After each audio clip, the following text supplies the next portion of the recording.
Hello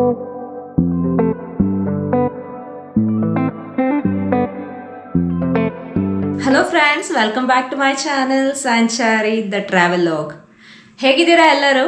ನಾನಂತೂ super ಆಗಿದ್ದೀನಿ friends. ಇವತ್ತು ಬಂದು ನಾನು most awaited video, that is budget video ಮಾಡೋಣ ಅಂತ ಬಂದಿದ್ದೀನಿ.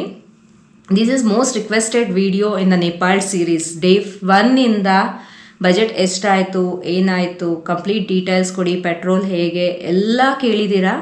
ಸೊ ನಾನು ಈ ಎಪಿಸೋಡ್ ಬಂದು ಪರ್ಟಿಕ್ಯುಲರ್ಲಿ ಫಾರ್ ಬಜೆಟ್ಗೆ ಡೆಡಿಕೇಟ್ ಮಾಡ್ತಾ ಇದ್ದೀನಿ. ಆ್ಯಂಡ್ ಬಿಫೋರ್ ದಟ್ ತುಂಬ ಜನ ಐಟರ್ನರಿ ಕೇಳಿದ್ರಿ, ಯಾಕೆಂದರೆ ನಾನು ಡೇ ವೈಸ್ ನಿಮಗೆ ಸ್ಪ್ಲಿಟ್ ಮಾಡಿ ಹೇಳಿದ್ದೀನಿ, ನೋಡೋದಕ್ಕೆ ಕಷ್ಟ ಆಗುತ್ತೆ. ಸೊ ನಾನು ಶಾರ್ಟಾಗಿ ಎಲ್ಲ ಕಂಪ್ಲೀಟ್ ಡೀಟೇಲ್ಸು ಡೇ ವೈಸು ನಿಮಗೆ ಇವಾಗ 10 ಮಿನಿಟ್ಸಲ್ಲಿ ಎಕ್ಸ್ಪ್ಲೇನ್ ಮಾಡ್ತೀನಿ. ಇನ್ನು ಅದು ಬಿಟ್ಟು ನಿಮಗೆ ಡೀಟೇಲ್ಸ್ ಬೇಕು ಅಂದರೆ ಪರ್ಟಿಕ್ಯುಲರ್ ಎಪಿಸೋಡ್ಗೆ ಹೋಗಿ ನೋಡ್ಬೋದು. ಫ್ರೆಂಡ್ಸ್, ಇದಕ್ಕೂ ಮುಂಚೆ ನಿಮಗೆಲ್ಲರಿಗೂ ನಮಸ್ಕಾರ. ಯಾಕೆ ಅಂದರೆ ನನ್ನ ಕಾನ್ಫಿಡೆನ್ಸ್ನ ನೀವು ಇನ್ಕ್ರೀಸ್ ಮಾಡಿದ್ದೀರಾ. ಯಾಕೆ ಅಂದರೆ ನನಗೆ ಕ್ಯಾಮ್ರಾ ಫಿಯರ್ ತುಂಬಾ ಇತ್ತು. ನೇಪಾಳ್ ಸೀರೀಸ್ ಸ್ಟಾರ್ಟ್ ಮಾಡಬೇಕಾದ್ರೆ ನಾನು ಕ್ಯಾಮ್ರಾ ಫೇಸ್ ಮಾಡೋದಕ್ಕೆ ತುಂಬ ಹಿಂದೇಟಾಕಿದೆ. ನಮ್ಮ ಮನೆ ಸಪೋರ್ಟಿಂದ ನಾನು ಮುಂದೆ ಬಂದೆ. ಆದರೆ ನೀವು ಕೊಡ್ತಿರೋ ಪ್ರೋತ್ಸಾಹ ನನಗೆ ಕಾನ್ಫಿಡೆನ್ಸ್ ಬಿಲ್ಡ್ ಮಾಡ್ತು. ಸೊ ಈಗ ನನಗೆ ಕ್ಯಾಮ್ರಾ ಫಿಯರ್ ಸ್ವಲ್ಪ ಕಮ್ಮಿ ಆಗ್ತಾ ಬಂತು. ಹೀಗೆ ನಾನು ಮುಂದೆ ನಿಮಗೆ ವಿಡಿಯೋಸ್ ಕೊಡ್ತಾ ಇರ್ತೀನಿ, ಕಂಪ್ಲೀಟ್ ಡೀಟೇಲ್ಸ್ ಹೇಳ್ತಾ ಇರ್ತೀನಿ.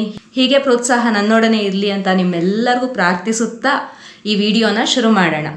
ಈಗ ಫಸ್ಟ್ ಬಂದು ನಾವು ಡೇ 1ನಲ್ಲಿ ಎಲ್ಲಿ ಇದ್ವಿ, ಯಾವತ್ತು ಸ್ಟಾರ್ಟ್ ಮಾಡಿದ್ವಿ, ಎಲ್ಲಿಗೆ ಹೋದ್ವಿ, ಅಪ್ ಟು ಡೇ 15 ಏನೇನಾಯಿತು ಅಂತ ನಿಮಗೆ ಜಸ್ಟ್ 10 ಮಿನಿಟ್ಸಲ್ಲಿ ಎಕ್ಸ್ಪ್ಲೇನ್ ಮಾಡ್ತೀನಿ. ಬನ್ನಿ ನೋಡೋಣ. ಫ್ರೆಂಡ್ಸ್, ನಾವು ಡೇ 1 ಅಂದರೆ ಬ್ಯಾಂಗ್ಳೂರಿಂದ ಮನೆಯಿಂದ ಸ್ಟಾರ್ಟ್ ಮಾಡಿದ್ವಿ. ಮಧ್ಯಾಹ್ನ 1 ಗಂಟೆಗೆ ಸ್ಟಾರ್ಟ್ ಮಾಡಿದ್ವಿ ನಾವು. ಸೊ ನಮ್ಮ ಪ್ಲ್ಯಾನ್ ಬಂದು ಹೈದ್ರಾಬಾದ್ಗೆ ಹೋಗಿ ಹಾಲ್ಟ್ ಆಗೋಣ ಅಂತ ಒಂದು ಕಡೆ ಥಾಟ್ ಇದ್ದರೆ, ಇನ್ನೊಂದು ಕಡೆ ನಾಗ್ಪುರ್ವರೆಗೂ ರೀಚ್ ಆಗ್ಬೋದು ಅನ್ನೋದಿತ್ತು. ಯೂಶ್ವಲಿ ನಾವು ನೈಟ್ ಜರ್ನೀಸ್ ಇದುವರೆಗೂ ಮಾಡಿಲ್ಲ, ಮಾಡೋ ಐಡಿಯಾ ಸಹ ಇರಲಿಲ್ಲ. ಆದರೆ ನಮ್ಮ ಎನರ್ಜಿ ಲೆವೆಲ್ಸ್ ತುಂಬ ಚೆನ್ನಾಗಿತ್ತು, ನಿದ್ದೆ ಬರ್ತಿರ್ಲಿಲ್ಲ, ಎಲ್ಲರೂ ಆ್ಯಕ್ಟಿವ್ ಆಗಿದ್ವಿ. ಇಬ್ಬರು ಡ್ರೈವರ್ಸ್ ಇರೋದ್ರಿಂದ ನಮಗೆ ಡ್ರೈವ್ ಮಾಡೋ ಕಾನ್ಫಿಡೆನ್ಸ್ ಇತ್ತು. ಸೊ ಹಾಗೆ ಡ್ರೈವ್ ಕಂಟಿನ್ಯೂ ಮಾಡ್ಕೊಂಡು ಹೊಟ್ಟೋದ್ವಿ. ನೈಟ್ ಹಾಲ್ಟ್ ಎಲ್ಲೂ ಇರಲಿಲ್ಲ. ಸೊ ನೆಕ್ಸ್ಟ್ ಡೇ ನಾವು ಮಧ್ಯಪ್ರದೇಶ್ ರೇವಾನಲ್ಲಿ ಹಾಲ್ಟ್ ಆದ್ವಿ. ಸುಮಾರು ಈವ್ನಿಂಗ್ 5 PM ಕಾರ್ ನಿಲ್ಸಿದ್ವಿ. ಸೊ ಕಂಟಿನ್ಯೂಸ್ 1650 ಕಿಲೋಮೀಟರ್ಸ್ ನಾವು ಡೇ 1ನಲ್ಲಿ ಕವರ್ ಮಾಡಿದ್ವಿ. It is a record breaking in our life ಅಂತ ನಾನು ಹೇಳ್ಬೋದು. ಸೊ ಹಾಗಾಗಿ 1650 kilometre is not a easy thing, but we did it. And halt ಆಗಿದ್ದು ರೇವಾನಲ್ಲಿ ಫ್ರೆಂಡ್ಸ್. ಸೊ ನೆಕ್ಸ್ಟ್ ಬಂದು ಡೇ 2 ಏನು ಮಾಡಿದ್ವಿ ನಾವು ಫ್ರೆಂಡ್ಸ್? ಡೇ 2 ಬಂದು ನಾವು ಮಚ್ ಏನು ಮಾಡಿಲ್ಲ, ಬರೀ ಜರ್ನಿನೇ ಆಯಿತು. ಸೊ ರೇವಾಯಿಂದ ಸೊನೋಲಿಗೆ ಹೋದ್ವಿ. ಎಕ್ಸಾಕ್ಟ್ಲಿ 484 ಕಿಲೋಮೀಟರ್ಸ್ ಇತ್ತು. ನಮ್ಮ ಪ್ಲ್ಯಾನ್ಸ್ ಬಂದು ಸೊನೋಲಿನಲ್ಲಿ ಬಾರ್ಡರ್ ಪ್ರೊಸೀಜರ್ಸ್ ಜಾಸ್ತಿ ಇದೆ. ಸೊ ವೆಹಿಕಲ್ ಪರ್ಮಿಟ್, ಬನ್ಸಾರ್ ಎಲ್ಲ ಮಾಡಿಸ್ಬೇಕಾಗತ್ತೆ. ಅಲ್ಲಿ ಕ್ಲೋಸಿಂಗ್ ಟೈಮ್ ಸಹ ಇತ್ತು. ಬಿಫೋರ್ ದಟ್ ನಾವೇನು ಅಂದ್ಕೊಂಡ್ವಿ, ಹೋಗ್ಬಿಟ್ಟು ಸೇಮ್ ಡೇ ಎಲ್ಲ ಕ್ಲಿಯರೆನ್ಸ್ ಮಾಡಿ ನೇಪಾಳ್ ಎಂಟ್ರಿ ಆಗಿ ಸ್ಟೇ ಆಗಬೇಕು ಅನ್ನೋ ಪ್ಲ್ಯಾನ್ ಇತ್ತು. Accordingly we did the same. 5 o'clockಗೆ ಸೊನೋಲಿ ರೀಚ್ ಆದ್ವಿ. ಫಾರ್ಮ್ಯಾಲಿಟೀಸ್, ಬನ್ಸಾರು, ವೆಹಿಕಲ್ ಪರ್ಮಿಟ್ ಎಲ್ಲ ಮಾಡಿಸೋ ಅಷ್ಟರಲ್ಲಿ 2 hours ಆಯಿತು. ಏಜೆಂಟ್ಸ್ಗೆ ಕೊಟ್ಟಿದ್ವಿ, 2 hours ಆಗೋಯಿತು. ಸೊ ಆದಮೇಲೆ ನಾವು ನೇಪಾಳ್ ಎಂಟ್ರಿ ಆಗಿ ಮಹದೇವ್ ಇನ್ ಅನ್ನೋ ಹೋಟೆಲಲ್ಲಿ ಸ್ಟೇ ಆದ್ವಿ. ಫ್ರೆಂಡ್ಸ್, ಡೇ 3 ಬಂದು ನಾವು ಆಲ್ರೆಡಿ ನೇಪಾಳ್ ರೀಚ್ ಆಗಿ ಹೋಗಿದ್ದೀವಲ್ಲ, ಇಲ್ಲಿಂದ ಕಠ್ಮಂಡುಗೆ ಹೋಗ್ತಿದ್ದೀವಿ. ಜಸ್ಟ್ 270 ಕಿಲೋಮೀಟರ್ಸ್ ಇದೆ, ಬಟ್ ಜರ್ನಿ ಟೈಮ್ ಬಂದು 10 hours. ಯಾಕೆ ಅಂದರೆ ರೋಡ್ಸ್ ಎಷ್ಟು ಹಾರಿಬಲ್ ಆಗಿತ್ತು ಅಂತ ಎಪಿಸೋಡ್ 3 ವಿಡಿಯೋ ನೋಡಿ ನಿಮಗೆ ಗೊತ್ತಾಗುತ್ತೆ. ಸೊ ಹೋಗುವಾಗ ಆನ್ ದ ವೇ ಮನೋಕಾಮನ ಸಿಗುತ್ತೆ, ಬಟ್ ನಮ್ಮ ಪ್ಲ್ಯಾನ್ ಇದ್ದಿತ್ತು ಕಠ್ಮಂಡುವಿಂದ ರಿಟರ್ನ್ ಪೋಖ್ರಾಗ್ ಹೋಗುವಾಗ ಮನೋಕಾಮನ ದರ್ಶನ ಮಾಡೋಣ ಅಂತಿತ್ತು. ಬಟ್ ಒಂದ್ಸಲಿ ಕೇಳೋಣ ಅಲ್ಲಿ ಹೇಗಿದೆ ಏನು ಅಂತ ಸೆಕ್ಯೂರಿಟಿನ ಕೇಳಿದ್ದಕ್ಕೆ ಕ್ರೌಡೇ ಇಲ್ಲ, ದರ್ಶನ ಮಾಡಿ ತುಂಬ ಆರಾಮಾಗಿದೆ ಅಂತ ಹೇಳಿದ್ರು. ಇಮಿಡಿಯೇಟ್ಲಿ ನಾವು ಡ್ರೆಸ್ ಚೇಂಜ್ ಮಾಡಿ ದರ್ಶನ ಮಾಡಿಕೊಂಡು ಮತ್ತೆ ಮುಂದೆ ಪ್ರೊಸೀಡ್ ಆದ್ವಿ. ಕಠ್ಮಂಡು ಈವ್ನಿಂಗ್ 8 o'clockಗೆ ರೀಚ್ ಆದ್ವಿ. ಫ್ರೆಂಡ್ಸ್, ಡೇ 4 ಬಂದು ನಾವು Kathmandu local site seeing explore ಮಾಡೋದಕ್ಕೆ ಹೋದ್ವಿ. ಸ್ವಯಂಭೂನಾಥ್ ಸ್ತೂಪ, ಜಲನಾರಾಯಣ ದೇವಸ್ಥಾನ, ಗುಹೇಶ್ವರಿ ಶಕ್ತಿಪೀಠ ದೇವಸ್ಥಾನ ಹಾಗೂ ಪಶುಪತಿನಾಥ್ ದೇವಸ್ಥಾನ ಈ ದಿನ ಕವರ್ ಮಾಡಿದ್ವಿ. ಒಂದು ನಮಗೆ ತುಂಬ ಸಂತೋಷ ಕೊಟ್ಟಿರೋ ವಿಷಯ ಏನಂದರೆ, ಪಶುಪತಿನಾಥ್ ದೇವಸ್ಥಾನದ ಪ್ರಧಾನ ಅರ್ಚಕರು ನಮ್ಮ ಕರ್ನಾಟಕದ ಉಡುಪಿಯವರು. ಅವರಿಂದ ಈ ಪಶುಪತಿನಾಥ್ ದೇವಸ್ಥಾನದ ವಿಶೇಷತೆಗಳನ್ನು ನಾವು ತಿಳ್ಕೊಂಡ್ವಿ, ನಿಮಗೂ ತಿಳಿಸಿದ್ವಿ. ಸೊ ಇದೊಂದು ಅಟ್ರಾಕ್ಷನ್ ಆಫ್ ದ ಡೇ. ಇದೆಲ್ಲ ಮುಗಿಸ್ಕೊಂಡು ನಾವು ಪುನಃ ರೂಮ್ಗೆ ಹೋಗಿ ನೈಟ್ ಸ್ಟೇ ಆದ್ವಿ. ಡೇ 5 ಇವತ್ತು ಕಠ್ಮಂಡುನಲ್ಲಿ ಮಿಕ್ಕಿರೋ ಪ್ಲೇಸಸ್ನ ಎಕ್ಸ್ಪ್ಲೋರ್ ಮಾಡೋದಕ್ಕೆ ಹೋಗ್ತಿದ್ದೀವಿ. ಬಟ್ ಈ ಪ್ಲೇಸಸ್ ಎಲ್ಲ ಸ್ವಲ್ಪ ದೂರ ಇದೆ. ನಮ್ಮ ಓನ್ ವೆಹಿಕಲಲ್ಲಿ ಹೋಗಿರೋದ್ರಿಂದ ನಮಗೆ ಡ್ರೈವಿಂಗ್ ಸ್ವಲ್ಪ ರಿಸ್ಕ್ ಅನ್ನಿಸ್ತು. ನಮ್ಮ ಸ್ನೇಹಿತರೊಬ್ಬರು ನಮ್ಮ ಜೊತೆ ಅಕಂಪನ್ ಮಾಡಿದ್ರು, ಅವರೇ ಡ್ರೈವ್ ಮಾಡಿಕೊಂಡು ನಮ್ಮನ್ನು ಕರ್ಕೊಂಡು ಹೋದರು. ಇಲ್ಲಿ ಬಂದು ನಾವು ಬಕ್ತಾಪುರ್ ದರ್ಬಾರ್ ಸ್ಕ್ವೇರ್, ಪತಾನ್ ದರ್ಬಾರ್ ಸ್ಕ್ವೇರ್, ಕೈಲಾಶ್ನಾಥ್ ಮಹಾದೇವ್ ಟೆಂಪಲ್ ಹಾಗೂ ಡೋಲೇಶ್ವರ್ ಮಹಾದೇವ್ ಟೆಂಪಲ್ ಇವೆಲ್ಲ ಕವರ್ ಮಾಡಿದ್ವಿ. ಡೋಲೇಶ್ವರ್ ಮಹಾದೇವ್ ಟೆಂಪಲ್ ಬಂದು ಪಶುಪತಿನಾಥ್ಗೂ ಡೋಲೇಶ್ವರ್ಗೂ ಕನ್ಫ್ಯೂಷನ್ ಇದೆ. ವಿಡಿಯೋ ನೋಡಿ ನಿಮಗೆ ಕ್ಲಾರಿಫಿಕೇಶನ್ ಕೊಟ್ಟಿದ್ದೇನೆ. ಆಮೇಲೆ ದರ್ಬಾರ್ ಸ್ಕ್ವೇರ್ ಬಂದು it is an historical monuments ಅಂತ ಹೇಳ್ಬೋದು ನಾವು. ತುಂಬಾ ಚೆನ್ನಾಗಿದೆ ಪ್ಲೇಸಸ್ಸು. ಎಲ್ಲ ಪ್ಲೇಸಸ್ ನೋಡಿಕೊಂಡು ಪುನಃ ನೈಟ್ ಸ್ವಲ್ಪ ಶಾಪಿಂಗ್ ಮಾಡಿಕೊಂಡು ತಮಲ್ ಸ್ಟ್ರೀಟಲ್ಲಿ ರೂಮಲ್ಲಿ ಹೋಗಿ ಸ್ಟೇ ಆದ್ವಿ. ಫ್ರೆಂಡ್ಸ್, ಡೇ 6 ಬಂದು ನಾವು ಕಠ್ಮಂಡು ಇಂದ ಎಕ್ಸಿಟ್ ಆಗ್ತಾ ಇದ್ವಿ. ಕಠ್ಮಂಡು ಇಂದ ಪೋಖ್ರಾಗೆ ಹೊರಟ್ವಿ. ಕೇವಲ 200 ಕಿಲೋಮೀಟರ್ ಇದೆ, ಬಟ್ ರೋಡ್ಸ್ ತುಂಬ ಚೆನ್ನಾಗಿಲ್ಲ. ಸೊ ಅದರಿಂದ ಜರ್ನಿ ತುಂಬ ಸ್ಲೋ ಆಯಿತು. ಆನ್ ದ ವೇ ಮನೋಕಾಮ್ನ ಪ್ಲ್ಯಾನ್ ಇತ್ತು ನಾನು ಮುಂಚೆ ಹೇಳ್ದಂಗೆ, ಬಟ್ ಆಲ್ರೆಡಿ ನಮ್ಗೆ ಅಲ್ಲಿ ದರ್ಶನ ಆಗಿರೋದಕ್ಕೆ ನಾವು ಈವ್ನಿಂಗ್ 4 o'clockಗೆ ರೀಚ್ ಆದ್ವಿ. ಹಾಗೆ ಫ್ರೆಶ್ ಅಪ್ ಆಗಿ ನಾವು ಇಮಿಡಿಯೇಟ್ ಫಿವಾ ಲೇಕ್ ನೋಡೋಣ ಅಂತ ಹೊರಟ್ಬಿಟ್ವಿ. ಫಿವಾ ಲೇಕ್ ಮಧ್ಯದಲ್ಲಿ ತಾಲ್ ಬರಾಯಿ ದೇವಸ್ಥಾನ ಅಂತಿದೆ, but boating due to the bad weather boating ಎಲ್ಲ ಸ್ಟಾಪ್ ಮಾಡಿದ್ರು. ಅದರಿಂದ ನಮಗೆ ಅಲ್ಲಿ ಹೋಗೋದಕ್ಕೆ ಅವಕಾಶ ಸಿಗಲಿಲ್ಲ. ನಾವೇನು ಮಾಡಿದ್ವಿ ಅಂದರೆ ಫಿವಾ ಲೇಕ್ ಸುತ್ತಲೂ ತಿರುಗಾಡ್ತಾ ವಾಕಿಂಗ್ ಪಾತ್ ಎಲ್ಲ ಎಂಜಾಯ್ ಮಾಡಿಕೊಂಡು, ಫಿವಾ ಲೇಕ್ ವ್ಯೂ ಅಂತೂ ಸೂಪರ್ ಆಗಿದೆ. ಸೊ ಎಂಜಾಯ್ ಮಾಡಿಕೊಂಡು ಅಲ್ಲಿ ಮಕ್ಕಳು ಆಟಾಡೋ ಜಾಗ ಇದೆ, ಅಲ್ಲಿ ಸ್ವಲ್ಪ ಹೋಗಿ ಮಕ್ಕಳನ್ನ ಆಟಾಡಿಸ್ಕೊಂಡು ಮತ್ತೆ ಪುನಃ ರೂಮ್ಗೆ ಬಂದು ಸ್ಟೇ ಆದ್ವಿ. ಫ್ರೆಂಡ್ಸ್, ಡೇ 7 ಬಂದು ನಮಗೆ ಮುಖ್ಯವಾದ ದಿನ. ಯಾಕೆ ಅಂದರೆ ನಾವು ಈ ಯಾತ್ರೆ ಸ್ಟಾರ್ಟ್ ಮಾಡಿದ್ದೆ ಮುಕ್ತಿನಾಥ್ ದರ್ಶನ ಮಾಡೋದಕ್ಕೆ. ಸೊ ಇವತ್ತು ನಾವು ಮುಕ್ತಿನಾಥ್ ದರ್ಶನಕ್ಕೆ ಹೊರಡ್ತಿದ್ದೀವಿ. ಆದರೆ ಪೋಖ್ರಾಯಿಂದ ಮುಕ್ತಿನಾಥ್ ಹೋಗಲು ನಮ್ಮ ಕಾರ್ ನಾವು ಡ್ರೈವ್ ಮಾಡೋದಕ್ಕೆ ಆಗ್ತಿರ್ಲಿಲ್ಲ. ಡ್ಯೂ ಟು ರೋಡ್ಸ್ ಎಲ್ಲ ತುಂಬ ಹಾರಿಬಲ್ ಆಗಿದೆ, ಕಾರ್ ಸಪೋರ್ಟ್ ಮಾಡಲ್ಲ ಅಂದರು. ಸೊ ನಾವು ಮುಂಚೆನೇ ಫ್ಲೈಟ್ ಬುಕ್ ಮಾಡ್ಕೊಂಡಿದ್ವಿ. ಪೋಖ್ರಾಯಿಂದ ಜಮ್ಸಮ್ಗೆ ನಾವು ಫ್ಲೈಟಲ್ಲಿ ಹೋಗಿ ಅಲ್ಲಿಂದ ಜೀಪಲ್ಲಿ ಮುಕ್ತಿನಾಥ್ ಬೇಸ್ ಪಾಯಿಂಟ್ಗೆ ಹೋಗ್ತೀವಿ. ಅಲ್ಲಿಂದ ಬೈ ವಾಕ್ ನಾವು ಮುಕ್ತಿನಾಥ್ ರೀಚ್ ಆಗ್ತೀವಿ. ಅಲ್ಲಿ ಗಾಡ್ ಆಫ್ ಸ್ಯಾಲ್ವೇಷನ್ ಮುಕ್ತಿನಾಥೇಶ್ವರನ ದರ್ಶನ ಮಾಡಿಕೊಂಡು ಮತ್ತೆ ವಾಪಸ್ ಜಮ್ಸಮ್ಗೆ ಬಂದು ಜಮ್ಸಮ್ ಲೋಕಲ್ ಏನಿದೆ ಎಲ್ಲ ಕಂಪ್ಲೀಟಾಗಿ ಎಕ್ಸ್ಪ್ಲೋರ್ ಮಾಡಿದ್ವಿ. ಅದರಲ್ಲಿ ಆ್ಯಪಲ್ ಟ್ರೀಸ್ ಅಂತೂ ಆಸಮ್ ಆಗಿತ್ತು. ಹಾಗೆ ಕಿತ್ಕೊಂಡು ಜ್ಯೂಸಿ ಆ್ಯಪಲ್ಸ್ ತಿಂತಾ ಇದ್ರೆ ಆಹಾ ಸೂಪರ್ ಆಗಿತ್ತು. ಸೊ ಇವೆಲ್ಲ ನೋಡಿಕೊಂಡು ಜಮ್ಸಮಲ್ಲೇ ಹಾಲ್ಟ್ ಆದ್ವಿ. ಮುಕ್ತಿನಾಥಲ್ಲಿ -2 ಡಿಗ್ರಿ ಇತ್ತು. It's A life time experience ಅಂತ ನಾನು ಹೇಳ್ಬೋದು. ಡೇ 8 ಇಲ್ಲಿ ನಾವು ಜಮ್ಸಮಲ್ಲಿ ಇದ್ವಿ ಅಲ್ಲ, ಜಮ್ಸಮಿಂದ ಪೋಖ್ರಾಗೆ ರಿಟರ್ನ್ ಫ್ಲೈ ಆದ್ವಿ. ಮಾರ್ನಿಂಗ್ 8 o'clockಗೆ ಫ್ಲೈಟ್ ಬುಕ್ ಆಗಿತ್ತು. ಪೋಖ್ರಾಗೆ ಬಂದ ಕೂಡಲೇ ಹೋಟೆಲ್ಗೆ ಹೋಗಿ ಮತ್ತೆ ಫ್ರೆಶ್ ಅಪ್ ಆಗಿ ಪೋಖ್ರಾ ಲೋಕಲ್ ಸೈಟ್ ಸೀಯಿಂಗ್ ನೋಡಲು ಹೋದ್ವಿ. ಪೋಖ್ರಾನಲ್ಲಿ ಏನೇನಿದೆ, ದೇವೀಸ್ ಫಾಲ್ಸ್, ಗುಪ್ತೇಶ್ವರ್ ಮಹಾದೇವ್ ಕೇವ್, ಆಮೇಲೆ ಫಿವಾ ಲೇಕ್ ಬೋಟಿಂಗ್ ಮಿಸ್ ಮಾಡಿದ್ವಿ. ಸೊ ಫಿವಾ ಲೇಕ್ ಬೋಟಿಂಗ್ ಹೋಗಿ ತಾಲ್ ಬರಾಹಿ ದರ್ಶನ ಮಾಡಿಕೊಂಡು ಈವ್ನಿಂಗ್ ಫ್ರೀ ಟೈಮ್ ಇತ್ತು, ಜಸ್ಟ್ ಪೋಖ್ರಾ ಎಲ್ಲ ಒಂದು ರೌಂಡ್ ಹೊಡ್ಕೊಂಡು ಮತ್ತೆ ರೂಮ್ಗೆ ಹೋಗಿ ರೆಸ್ಟ್ ಮಾಡಿದ್ವಿ.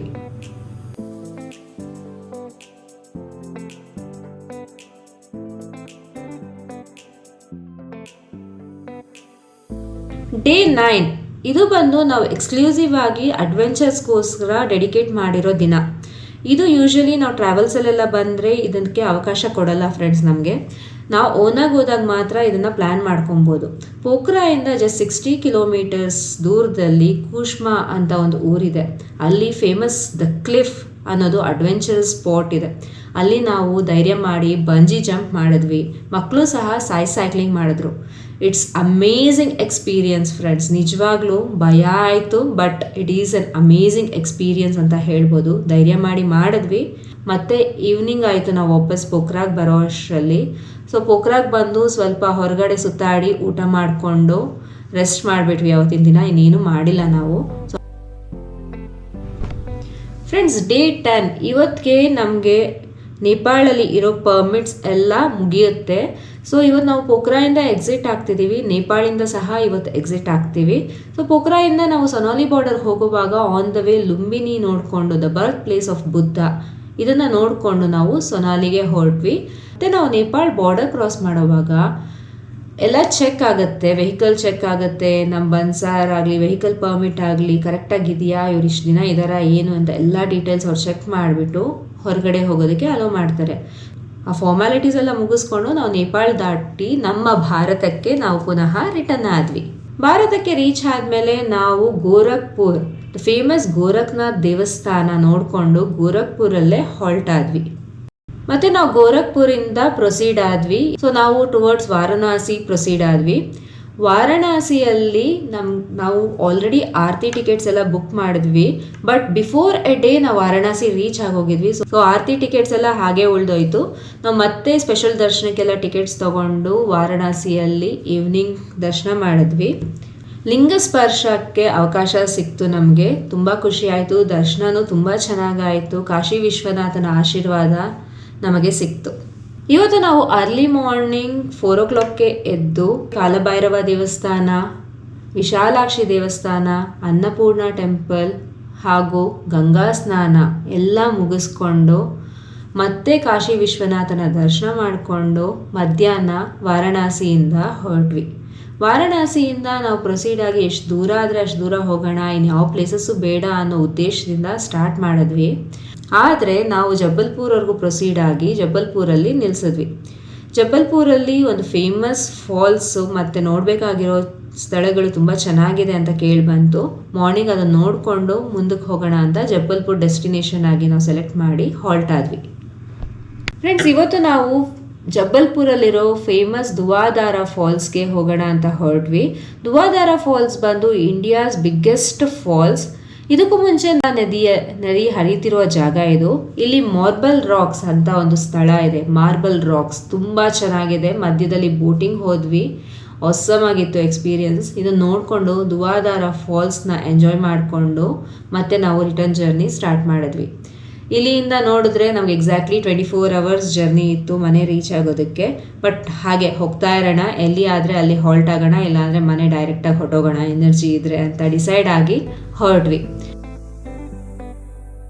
ಫ್ರೆಂಡ್ಸ್, ಈ ದಿನ ನಾವು ಹೈದ್ರಾಬಾದಲ್ಲಿ ಉಳ್ಕೊಂಡಿದ್ವಿ. ಹೈದ್ರಾಬಾದಿಂದ ಹೋಗುವಾಗ ಔಟರ್ ರಿಂಗ್ ರೋಡಲ್ಲೇ ಒಂದು ಹೋಟೆಲಲ್ಲಿ ಉಳ್ಕೊಂಡ್ವಿ.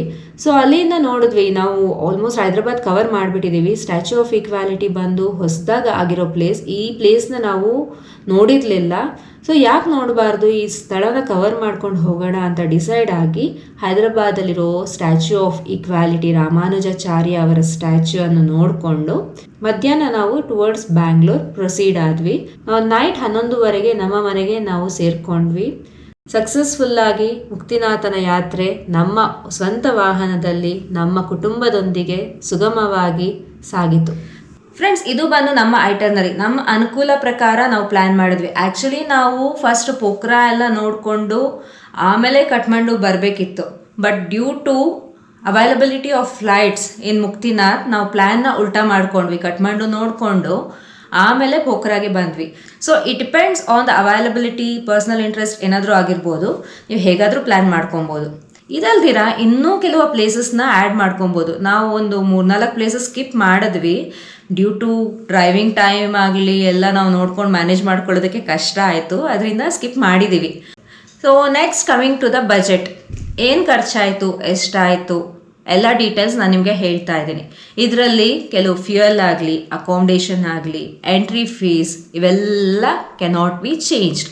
ಇದು ಬಿಟ್ಟು other personal expenses, example food, shopping ಇವೆಲ್ಲ based on the personal things. ನಿಮ್ಮ ಇಷ್ಟ ಆದಂಗೆ ಅದು ಎಕ್ಸ್ಪೆನ್ಸಸ್ ಹೆಚ್ಚಾಗ್ತಾ ಹೋಗುತ್ತೆ. ಆಮೇಲೆ ನಾವು ಇಲ್ಲಿ ಆದಷ್ಟು ಫುಡ್ ನೀವು ನೋಡಿರ್ಬೋದು, ನಾನು ರೂಮಲ್ಲೇ ಜಾಸ್ತಿ ಪ್ರಿಪೇರ್ ಮಾಡಿದ್ದೀನಿ. ಬಿಫೋರ್ ಗೋಯಿಂಗ್ ಟು ಟ್ರಿಪ್ ಇವೆಲ್ಲ ನನ್ನ ಪ್ರಿಪರೇಷನ್ಸ್ ಗೊತ್ತಾ, ಎಷ್ಟು ಪ್ರಿಪೇರ್ ಆಗಿದ್ದೆ ಅಂದರೆ ನಾನು ಪಾಸ್ಟ್ ಫ್ರಮ್ 10 days ನನ್ನ ಪ್ರಿಪರೇಷನ್ ಸ್ಟಾರ್ಟ್ ಮಾಡಿಕೊಂಡು ಎಲ್ಲ ಪ್ಯಾಕಪ್ ಮಾಡಿ ಇಟ್ಟಿದ್ದೆ. ಸೊ ನಾನು ನಿಮಗೆ ಲಾಸ್ಟ್ ಎಪಿಸೋಡಲ್ಲಿ ಹೇಳಿದೆ, ನಾವು ಹೆಲ್ತಿಯಾಗಿ ಆ್ಯಕ್ಟಿವ್ ಆಗಿರೋದಕ್ಕೆ ರೀಸನ್ ಏನು ಅಂತ. ಅದಕ್ಕೆ ಒಬ್ಬರು ಸ್ನೇಹಿತರು ಸಹ ಕೇಳಿದ್ರು, ಏನು ಮೇಡಮ್ ನಿಮ್ಮ ಸೀಕ್ರೆಟ್ ಅಂತ. ಏನಂದರೆ ಫುಡ್ ಕಂಟ್ರೋಲ್ ಆಗಿರಬೇಕು. ಈಚೆ ಹೋದಾಗ ಯು ಡ್ರಿಂಕ್ ಮೋರ್ ವಾಟರ್, ನೀರು ತುಂಬ ಕುಡೀರಿ, ಫುಡ್ ಕಂಟ್ರೋಲಲ್ಲಿರಿ, ಆದಷ್ಟು ಔಟ್ಸೈಡ್ ಫುಡ್ ಅವಾಯ್ಡ್ ಮಾಡಿ. ಸೊ ಇದೇ ನಮ್ಮ ಹೆಲ್ತಿ ಸೀಕ್ರೆಟ್. ಮಕ್ಕಳು ಸಹ ತುಂಬ ಹೆಲ್ತಿಯಾಗಿದ್ದರು. ಫುಲ್ 15 days ನಾವು ಹ್ಯಾಪಿಯಾಗಿ ಹೋಗಿ ಬಂದ್ವಿ ವಿತೌಟ್ ಎನಿ ಪ್ರಾಬ್ಲಮ್. ಸೊ ನಾವಿವಾಗ ಬಜೆಟ್ ಏನಿದೆ ಡೀಟೈಲ್ ಆಗಿ ನಿಮ್ಗೆ ಎಕ್ಸ್ಪ್ಲೇನ್ ಮಾಡ್ತೀನಿ, ಬನ್ನಿ. ಫ್ರೆಂಡ್ಸ್, ಬ್ಯಾಂಗ್ಳೂರಿಂದ ನೇಪಾಳ್ಗೆ ಆಲ್ಮೋಸ್ಟ್ 5600 kilometers ರೌಂಡ್ ಟ್ರಿಪ್ ಆಯಿತು ನಮಗೆ. ಸೊ ಟೋಟಲ್ ಫ್ಯೂಯಲ್ ಕಾಸ್ಟ್ ಬಂದು 32,130 rupees ಆಯಿತು ಎಕ್ಸಾಕ್ಟ್ಲಿ ನಮಗೆ. ಫ್ರೆಂಡ್ಸ್, ನನಗೊಂದು ಅಭ್ಯಾಸ ಇದೆ, any journey short or long trip ಹೋದಾಗ ನಾನು ಈ ಥರ ಟೇಬಲ್ ಮೇಂಟೈನ್ ಮಾಡ್ತೀನಿ. ಸೊ ನಾವು ಮನೆಯಿಂದ ಬಿಡೋವಾಗ ಫುಲ್ ಟ್ಯಾಂಕ್ ಪೆಟ್ರೋಲ್ ಹಾಕ್ಸಿದ್ರೆ ಎಲ್ಲೆಲ್ಲಿ ಪೆಟ್ರೋಲ್ ಫಿಲ್ ಮಾಡಿಸ್ತೀವಿ, ಎಷ್ಟು ಲೀಟರ್ಸ್ ಆಗುತ್ತೆ, ಎಷ್ಟು ಮೈಲೇಜ್ ಬರುತ್ತೆ ಅಂತ ಕ್ಯಾಲ್ಕುಲೇಟ್ ಮಾಡೋದಕ್ಕೆ ಇದು ನನಗೆ ತುಂಬ ಯೂಸ್ ಆಗುತ್ತೆ. ಕಠ್ಮಂಡು ಮತ್ತು Pokhara due to the bad roads mileage ನಮಗೆ ಕೊಡಲಿಲ್ಲ, ಆರಲ್ಸ್ the performance was very good. Car performance ತುಂಬ ಚೆನ್ನಾಗಿತ್ತು. ಮೈಲೇಜ್ ಸಹ ಆವ್ರೇಜ್ ಆಗಿ 20 km/ಲೀಟರ್ ಕೊಟ್ಟಿದೆ ನಮಗೆ. ನೆಕ್ಸ್ಟ್ ಬಂದು ಟೋಲ್ ಚಾರ್ಜಸ್. ಇದು ಸಹ ನಾವು ಎಲ್ಲೂ ಸ್ಕಿಪ್ ಮಾಡೋದಕ್ಕಾಗಲ್ಲ. ರೈಟ್ ಫ್ರಮ್ ಬ್ಯಾಂಗ್ಳೂರ್ ದೇವನಹಳ್ಳಿ ಟೋಲಿಂದ ಸ್ಟಾರ್ಟ್ ಆಯಿತು. ನೇಪಾಳಲ್ಲಿ ಯಾವುದು ಟೋಲ್ಸ್ ಇಲ್ಲ, ಸೊ ನೇಪಾಳ ಎಂಟ್ರಿ ಆಗಿ ಎಕ್ಸಿಟ್ ಆಗುವವರೆಗೂ ನಮಗೆ ಯಾವುದೇ ರೀತಿ ಟೋಲ್ಸ್ ಸಹ ಇರಲಿಲ್ಲ. ಓನ್ಲಿ ಇನ್ ಇಂಡಿಯಾ ನಮ್ಮ ಭಾರತದ ಟೋಲ್ಸ್ ಮಾತ್ರ 6,980 rupees ನಮಗೆ ಆಗಿದೆ. ನೆಕ್ಸ್ಟ್ ಬಂದು ಅಕಾಮಿಡೇಷನ್. ನಾವು 15 days ಜರ್ನಿನಲ್ಲಿ 2 days ನಾವು ಅಕಾಮಿಡೇಟ್ ಆಗಲೇ ಇಲ್ಲ. ಫಸ್ಟ್ ಡೇ ಜರ್ನಿನಲ್ಲೇ ಆಗೋಯಿತು, ಲಾಸ್ಟ್ ಡೇ ನಮ್ಮ ತಂದೆಯವರಿದ್ದರು, ಸೊ ನಾವು ಅಲ್ಲೇನು ಪೇಮೆಂಟ್ ಮಾಡಿಲ್ಲ. ಸೊ ಅದು ಬಿಟ್ಟು ನಮ್ಮ ಅಕಾಮಿಡೇಷನ್ ಬಂದು 27,500 rupees ಆಯಿತು ಓವರ್ ಆಲ್. ಸೊ ಇದು 5 members ಇರೋದ್ರಿಂದ ಎಕ್ಸ್ಟ್ರಾ ಬೆಡ್ ಕಾಸ್ಟ್ ಎಲ್ಲ ಇದರಲ್ಲೇ ಇನ್ಕ್ಲೂಡ್ ಆಗಿದೆ. ನೆಕ್ಸ್ಟ್ ನೇಪಾಳ್ಗೆ ಹೋಗೋದಕ್ಕೆ ಪರ್ಮಿಟ್ ಮತ್ತು ಫಾರ್ಮ್ಯಾಲಿಟೀಸ್, ಬನ್ಸಾರ್, ವೆಹಿಕಲ್ ಪರ್ಮಿಟ್, RTO ಚಾರ್ಜಸ್ ಎಲ್ಲ ಸೇರಿ 9,000 rupees ಅವರು ಚಾರ್ಜ್ ಮಾಡಿದ್ರು. ಏನಕ್ಕಪ್ಪ ಅಂದರೆ ಇದು ನಾವು ಏಜೆಂಟ್ಸ್ಗೆ ಒಪ್ಸಿದ್ವಿ, ಆರಲ್ಸ್ ನಮಗೆ 6,000 rupees ರೇಂಜಲ್ಲೇ ನಮ್ಮದು ಆಗೋಗ್ತಾ ಇತ್ತು ಎಲ್ಲ ಖರ್ಚು. ಬಟ್ ಎಕ್ಸ್ಟ್ರಾ ಅವರು ಕಮಿಷನ್ ಆಗಿ ತೊಗೊಂಡಿದ್ದಾರೆ, ಅದರಿಂದ ನಮಗೆ 9,000 rupees ಆಯಿತು. Next ಮುಕ್ತಿನಾಥ್ package. ಫ್ರೆಂಡ್ಸ್ ನಿಮಗೆ ಗೊತ್ತು, ನಾವು ಕಾರಲ್ಲಿ ಮುಕ್ತಿನಾಥ್ಗೆ ಹೋಗಲಿಲ್ಲ, ಫ್ಲೈಟ್ ಬುಕ್ ಮಾಡ್ಕೊಂಡ್ವಿ ಪೋಖ್ರಾಯಿಂದ ಜಮ್ಸಮ್ಗೆ. ಸೊ ಮುಕ್ತಿನಾಥ್ ಕಂಪ್ಲೀಟ್ ಪ್ಯಾಕೇಜ್ ಆಗಿ ನಾವು ತೊಗೊಂಡ್ವಿ. It includes flight, accommodation, food. ನಾವು ಮುಕ್ತಿನಾಥ್ ಹೋಗಿ ದರ್ಶನ ಮಾಡಿ ರಿಟರ್ನ್ ಬರೋವರೆಗೂ ಎಲ್ಲ ಚಾರ್ಜಸ್ಸು ಅವ್ರದ್ದೇ ಇನ್ಕ್ಲೂಡ್ ಆಗಿತ್ತು. Per head 16,000 rupees including the kit they charge ಮಾಡಿದ್ರು. ಅದು ಬಿಟ್ಟು ಡೋಲಿ ಚಾರ್ಜ್ ಬಂದು ನಮ್ಮ ಅತ್ತೆಯವ್ರಿಗೆ ಡೋಲಿ ತೊಗೊಂಡ್ವಿ, ಅದು 4,000 rupees ಎಕ್ಸ್ಟ್ರಾ ಚಾರ್ಜ್ ಆಯಿತು. ಸೊ 84,000 ಕಂಪ್ಲೀಟ್ ಮುಕ್ತಿನಾಥ್ ಪ್ಯಾಕೇಜಲ್ಲಿ ನಮಗೆ ಖರ್ಚು ಬಂತು. ಫ್ರೆಂಡ್ಸ್ ನೆಕ್ಸ್ಟ್ ಬಂದು ಎಂಟ್ರಿ ಫೀ.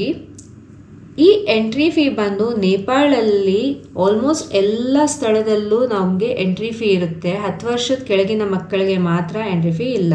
ಸೊ ನಾನು ಇದರಲ್ಲಿ ಮನೋಕಾಮ್ನ ರೋಪ್ವೇ ಚಾರ್ಜಸ್, ನೇಪಾಳಲ್ಲಿ ಸೈಟ್ ಸೀಯಿಂಗ್ ಚಾರ್ಜಸ್, ಕಾಶಿಯಲ್ಲಿ ಆರತಿ ಟಿಕೆಟ್ಸ್ ಹಾಗೂ ಮತ್ತು ದರ್ಶನ ಟಿಕೆಟ್ಸು, ಜಬ್ಬಲ್ಪುರಲ್ಲಿ ಬೋಟ್ ರೈಡು, ಸ್ಟ್ಯಾಚ್ಯೂ ಆಫ್ ಈಕ್ವಾಲಿಟಿಗೆ ಎಂಟ್ರಿ ಟಿಕೆಟ್ ಇವೆಲ್ಲ ಇನ್ಕ್ಲೂಡ್ ಆಗಿ 10,000 rupees ನಮಗೆ ಖರ್ಚು ಬಂತು.